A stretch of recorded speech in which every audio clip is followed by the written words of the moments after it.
Hey friends, it is August 28th and we are really winding down the month of August, almost finishing our, 8th month together. It is super unbelievable that we are already on our 8th month. It just seems like we started yesterday.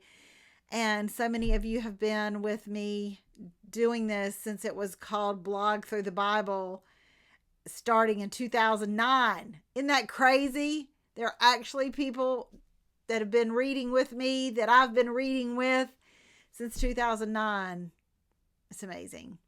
No matter how long you've been here doing Read Through the Word, Blog Through the Bible, whatever we called it, I'm super happy that you are with me. Not just because, hey, I've got some friends that I read the Bible with every day, but because your life has been changed and enriched by this word. And that's what's the most important thing.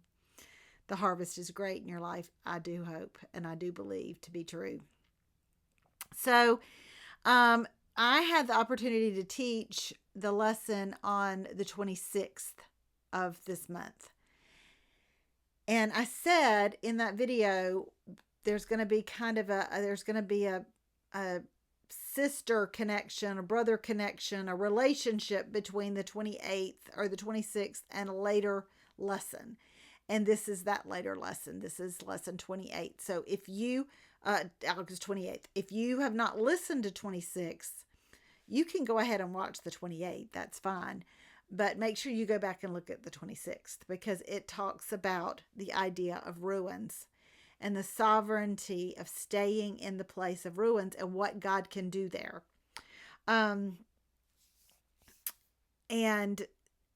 this lesson is pretty short.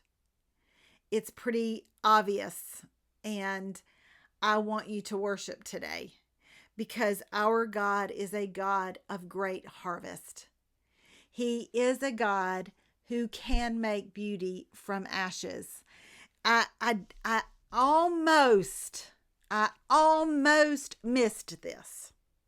Almost missed it. I was scoundering through the scriptures going, all right, Lord, where's our lesson? Where's our lesson? And tucked right here, verse 12, they began to return to Judah from the places to which they had fled. So upon invasion, they started scattering out and people are coming back. They stopped at Mizpah to meet with Gedaliah, however you say that name, and then went into Judea to the Judean countryside to gather a great harvest of grapes and other crops. How could there be great crops and a great harvest in ruins?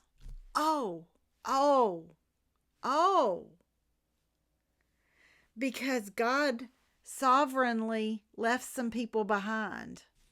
Oh, yeah, he did. And Jeremiah stayed in the land that he loved with the people that he loved under the rulership of somebody that was put in place by Nebuchadnezzar. And now there's a harvest, a great harvest of grapes and other crops in the Judean countryside. I almost missed it.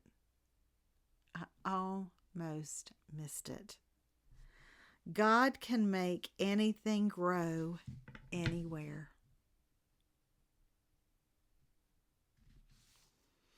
He makes beauty from ashes. He makes highways into seas. He makes dry bones into an army. He makes streams in a desert. And he makes a spirit of mourning into a garment of praise.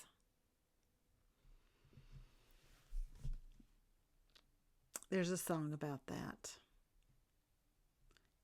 And listen and worship God.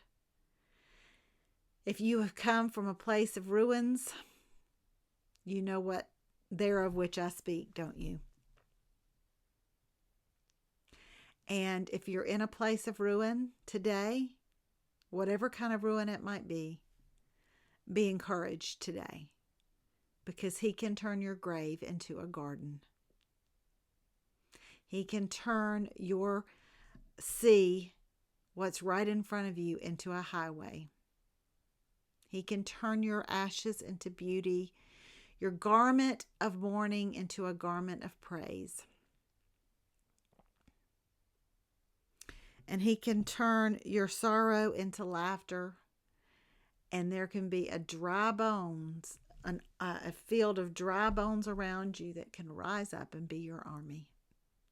That's who our God is. He can make anything grow anywhere. He is the God of the harvest. Now, there's a harvest for us out there.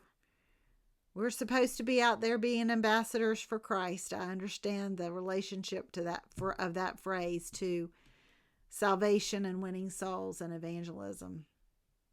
I get that. But today I think that the Lord wants us to hear that the great harvest can come up right in our place of ruin. Worship him today. Until we're together again on Read Through the Word, y'all take care.